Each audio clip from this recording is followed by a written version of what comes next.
Ability to push further inland. In fact, Storm Tracker 2 right now showing all of that activity really contained to 5 miles to the coast. You'll notice Storm Tracker 2 around Matagorda Bay just showing some light showers. A few thunderstorms have been able to pop, but incredibly short-lived. You'll notice down by Galveston Island and over towards 288 continuing to track some of those downpours. But so far, all of our activity has been far coastal. Otherwise, what you've probably noticed is the high heat and humidity. It is June in Houston, and boy, does it feel like it. 86 here in Houston, 90 in Katy. But here's the thing. Factor in that humidity, it feels like 100 degrees. It is 12:09 and it already is feeling dangerously hot. Columbus feels like 99, feels like 99 in Conroe as well. So please take those heat precautions, drink plenty of water this afternoon. If you don't see a pop-up shower or storm,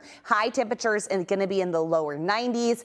Feeling like the lower triple digits. Because we have such tropical moisture in place, we will be tracking for some heavier downpours. But Brittany, Andy, I've got much more on our hour-by-hour future track coming up. All right, Caroline, thank you. Dealing with quite a few thunderstorms as we've gone through the morning today. You can see down towards Matagorda Bay, a few of those light rain showers, even a few thunderstorms for far coastal areas of Brazoria County. None of these causing any real problems. You'll notice Angleton certainly seeing those downpours. The benefit of the rainfall, it's going to help cool you down, because if you don't have the rain, it is just a hot one out there today. Now, as we head into the afternoon, it's a very June-like pattern.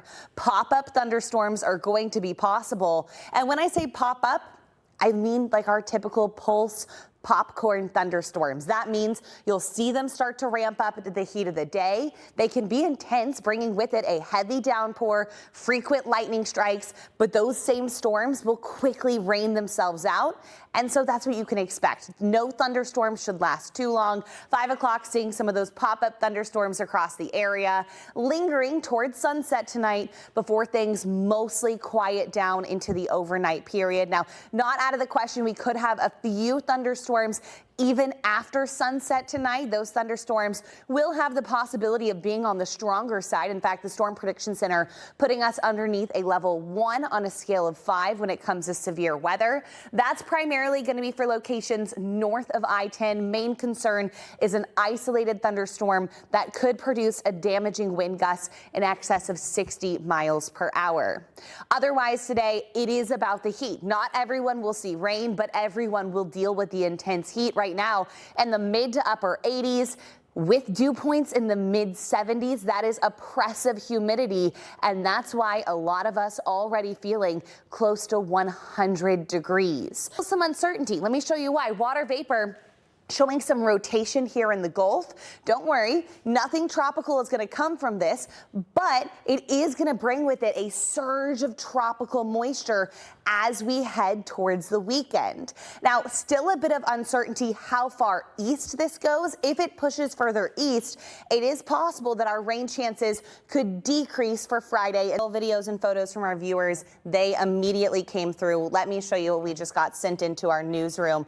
Let's pull up those graphics where you can photos and videos sent into Click2Pins. If you can safely send us photos, we would love to see them. Click2Houston.com/pins. Of course, this is where we've been tracking that hail. You can see our hail path tracker over the last hour, really the heaviest of it impacting the Northwest Freeway. Storm warning also pushing to the southwest at about 15 miles per hour. I'm going to put this in motion over the last hour. Primary concern, winds up to 60 miles per hour. In addition to hail, up to quarter-sized hail.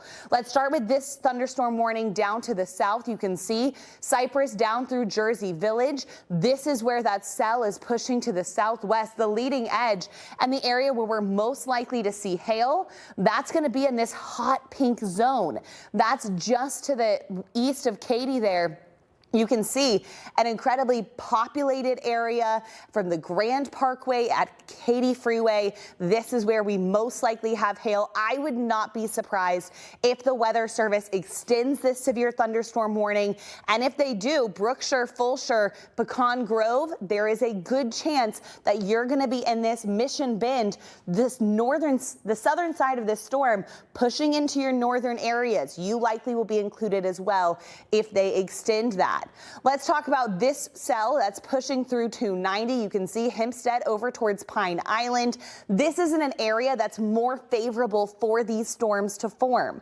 It's continuing to work its way to the southwest at about 15 miles per hour. Pine Island likely seeing some small hail there, frequent lightning strikes and heavy downpours as well. I haven't talked a whole lot about heavy rainfall, but we have gotten reports from some of these storms, a quick 1.75 inches, almost 2 inches of rain as one of these storms passed through.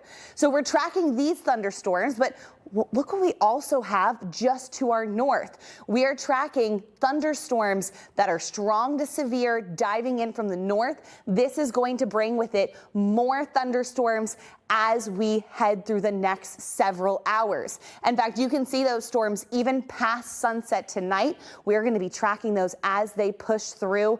Otherwise, rain chances certainly staying elevated over the next 10 days. Hey, let's bring in meteorologist Brittany Begley. She's been out on